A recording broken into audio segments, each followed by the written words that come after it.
Just দুদিন আগে আমাদের মাননীয় প্রধানমন্ত্রী নরেন্দ্র মোদীজির একটা ভিডিও ইনস্টাগ্রাম থেকে ডিলিট করে দেওয়া হয়েছিল। বিষয়টা নিশ্চয়ই জানেন সবাই। গতকালকে একটা খবরে দেখলাম যে ককরোচ জনতা পার্টির অন্যতম প্রতিষ্ঠাতা অভিজিৎ দীপক তিনি বলেছেন যে নরেন্দ্র মোদী ইনফ্লুয়েন্সার বান যাক, মানে ইনফ্লুয়েন্সার হয়ে যাক, আমরা প্রধানমন্ত্রী বেছে নেব। আপনি ভাবতে পারেন কত বড় ষড়যন্ত্র একটা প্রধানমন্ত্রী, সে একটা ছোট্ট 1-আধ মিনিটের ভিডিও করেছে। সেই ভিডিওটাতে আমি যখন দেখেছিলাম তখন 392 মিলিয়ন ভিউ, এবং সেই ভিউয়ের পর সেই ভিডিওটা মেটা ডিলিট করে দিচ্ছে।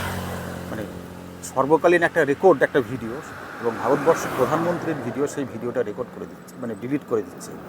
যদিও পরবর্তীকালে মেটার বিভিন্ন আধিকারিকরা এবং মেটার তরফ থেকে প্রধানমন্ত্রীর কাছে ক্ষমা চেয়েছে, তবুও বলছি যে ককরোচ জনতা পার্টি বা যারা আমাদের এই দেশের সকল বুদ্ধিজীবী বা জেনজি যা বলি না কেন, তাদের ভিডিও কিন্তু ডিলিট করছে না। ডিলিট করছে কার ভিডিও? যে আমাদের প্রধানমন্ত্রীর ভিডিও। কারণটা কি?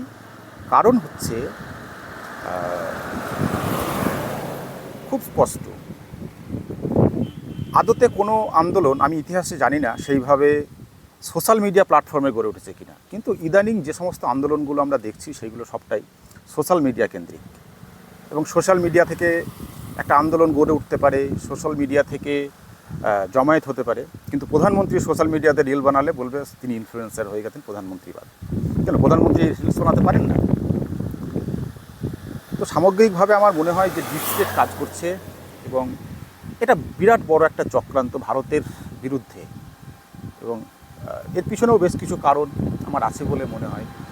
বিশেষ করে এই মুহূর্তে ভারতবর্ষের যা সিনারিও, এবং ভারতবর্ষ একটা উন্নয়নশীল দেশ এবং উন্নত হওয়ার পথে অনেকখানি এগিয়ে গেছে।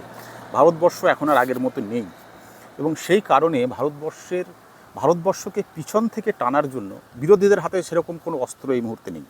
সেই কারণে তারা বিভিন্ন রকমের দাবি দাওয়াকে কেন্দ্র করে এই বিরুদ্ধাচারণগুলো করছে, এবং যাতে করে ভারতবর্ষকে একটু পিছিয়ে নেওয়া যায়। এবং এর পিছনে আমার মনে হয় বড় বড় মিডিয়া হাউস, বিশেষ করে সোশ্যাল মিডিয়া, পাশ্চাত্য সোশ্যাল মিডিয়া, তাদের একটা বড় হাত আছে। কারণ আমি একটা জিনিস খুব সাপোর্ট করি চায়নার, সেটা হচ্ছে যে চায়না কখনও কিন্তু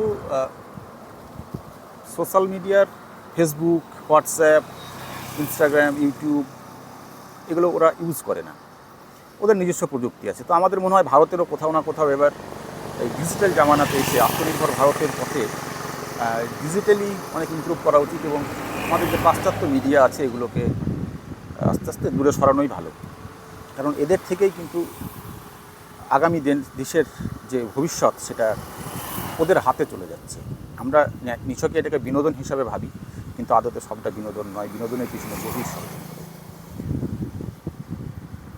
তো আমি বলবো যে যাই হোক না কেন, আমাদের দেশ এখন এগিয়ে চলছে, এবং আমাদের মোদিজি একজন যোগ্যতম প্রধানমন্ত্রী। আমাদের মোদিজি কোনো সোশ্যাল মিডিয়া থেকে আসেননি, সংসদীয় গণতন্ত্রের রাজনীতি থেকে তিনি উঠে এসছেন, এবং তিনি আমাদের প্রধানমন্ত্রী। আমরা কোনো সোশ্যাল মিডিয়ার প্রধানমন্ত্রী তো চাইছি না, তাই না?